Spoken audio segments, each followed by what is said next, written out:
Chris Guthrie here. I'm excited you selected to learn more about flipped learning. Many of the resources in this presentation came from John Bergman and Aaron Sams. They are the pioneers of flipping.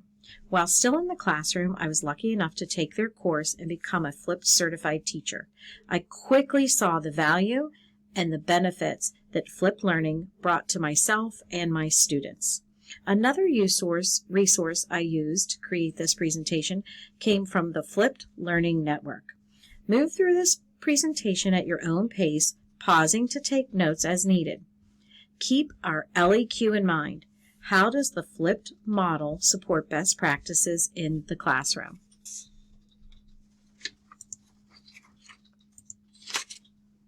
So let's get started with an introduction. What is flipped learning?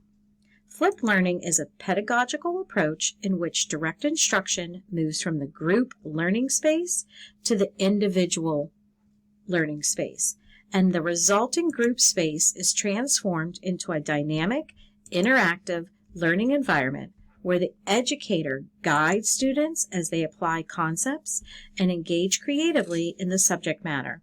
Many teachers may already flip their classrooms by having students read text out loud outside of class, watch supplemental videos, or solve additional problems. But to engage in flipped learning, teachers must incorporate the 4 pillars into practice.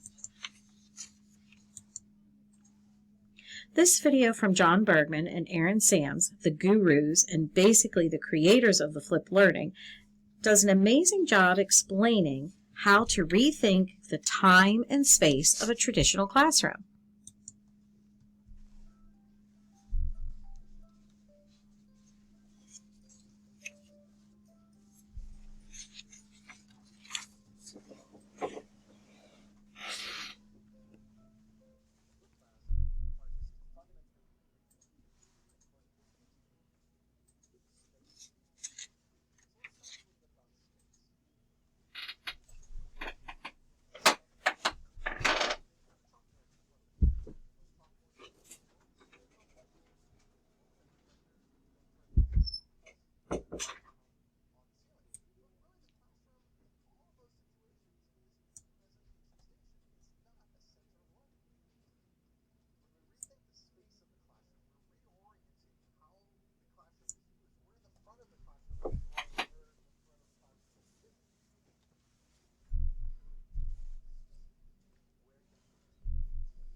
So what are the 4 pillars of flipped learning? First, the F, flexible environment. Flipped learning allows for a variety of learning modes. Educators often physically rearrange their learning space to accommodate a lesson or a unit to support either group work or independent study. They create flexible spaces in which students choose when and where they learn. Furthermore, educators who flip their classes are flexible in their expectations of student timelines for learning and in their assessments for student learning. L, the learning culture. In the traditional teacher-centered model, the teacher is the primary source of information. By contrast, the flipped learning model deliberately shifts instruction to a learner-centered approach, wherein class time is dedicated to exploring topics in greater depth and creating rich learning opportunities. As a result, students are actively involved in knowledge construction as they participate and evaluate their learning in a meaningful way. I, intentional content.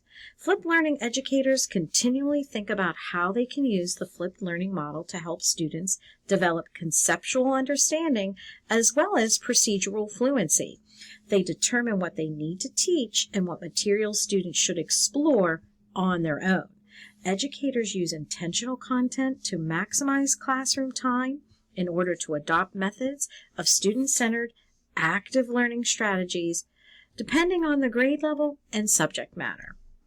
Finally, P, professional educator. The role of a professional educator is even more important and often more demanding in a flipped classroom than a traditional one. During class time, they continually observe their students, providing them with feedback relevant in the moment and assessing their work. Professional educators are reflective in their practice. They connect with one another to improve instruction. They accept constructive criticism and tolerate controlled chaos in their classrooms. While professional educators take on less visible, prominent roles in a flipped classroom, they remain the essential ingredient that enables flipped learning to occur. So, as we consider utilizing flipped learning models in the classroom, there are some major considerations. First and foremost, putting learning in the right space. What will go in the independent space versus the group space.